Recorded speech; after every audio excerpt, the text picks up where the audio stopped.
Introduction to drone. Introduction. You can go backwards, you can over, and you can go straight up or straight down. What is it? It's a bird, it's a plane, no it's a drone. If you are familiar with the RC world, you probably already know this, because the news about quadcopters has been buzzing lately. Drone quadcopters are unmanned aerial vehicles that are extremely fun to fly. In this day, the word drone is normally used when talking about some kind of remote-controlled unmanned aircraft. This could mean a quadcopter or even a slightly more advanced octocopter. Take note that when we refer to quadcopter, we are referring to drone, quadcopters and UAVs. We're telling this so that you do not get confused.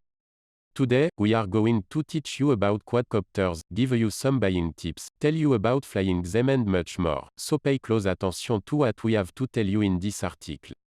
What is a quadcopter? The quadcopter is one of the top-selling products in the world of remote-controlled vehicles, so many people are already using them.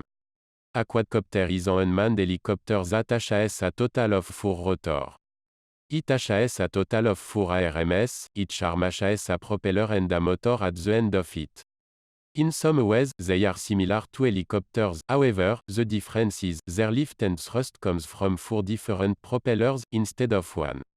Also, a helicopter has a tail rotor that is used to help stabilize the craft, whereas a quadcopter does not have a tail rotor. When the quadcopter is flying, 2 of the propellers spin counterclockwise, while the other 2 spin in the opposite direction, clockwise, and this is what allows the machine to hover in the air. People of all ages enjoy quadcopters and some even use them for photography. In addition to this, they have been used in disaster management, police operations and agricultural applications. Quadcopters have different names. Quadcopters are referred to by different names, such as quadrotor, quadrocopter, quadcopter, UAV, UAS or drone. You also have tricopters, hexacopters and octocopters. The multirotors that have a large amount of blade have a tendency to be large and are designed to carry a heavy load. For example, Amazon has talked about using octocopters due to their stability and ability to carry a large amount of weight. However, if you do not plan on flying packages around town, the quadcopter will do just fine. Buying a quadcopter, it's time to pick your first drone. Isn't that exciting? Of course, mind you, you should treat this if you are going out and buying a car. Research is needed. You need to find the quadcopter that is right for you. Go to your local hobby shop and you are likely to come across dozens of different models.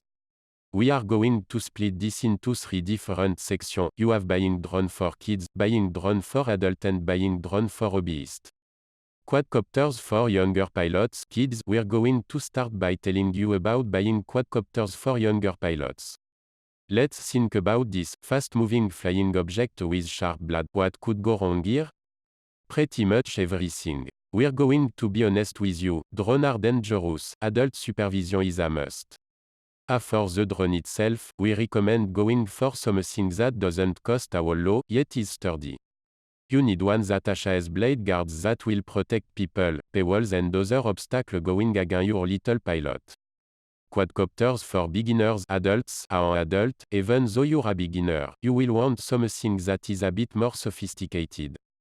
Today, we are going to introduce you to the quadcopters that would be perfect for beginners. These two have a low price tag on them. Flying a quadcopter, this is something you must learn in all honesty. Flying a quadcopter isn't exactly easy, however, with a little bit of practice. You should start to fly like a pro in no time at all. One thing I'd recommend, start with the beginner, cheap quadcopters, before you go for something expensive. I'd hate to see you crash something expensive into a tree. Quadcopter safety. When you first start to fly, there are some safety precautions you need to take. If you think safety first, you can avoid injury. There are so many injuries that could have been prevented if the individual took caution while using the quadcopter. Here's some precaution to take. Don't fly when you are distracted. Go to a big field. Fly when there is no wind. Stay away from people. Stay away from animals. Don't go past your limits. You should always have the quadcopter in your direct line of sight. If you lose sight of the quadcopter, you won't be able to control it properly. Also, remember, if you fly behind a tree or building, you can easily lose your perception. Having an obstacle between you and the RC vehicle can cut off the RC connection. In conclusion, if you are a beginner or if the quadcopter is for your child, you need to start out with a drone that has a small price tag on it. However, if you are an expert in the field of quadcopters, putting some extra money towards a nice, professional quadcopter isn't that bad of an idea. Quadcopters come in many different styles and many of them have a camera, which means you will be able to take or record some good footage while the drone is flying in the sky. Just remember, before you go out there and purchase the first quadcopter you come across, you need to take time to do research in order to make sure you get the one that not only fits your budget, but your needs as well.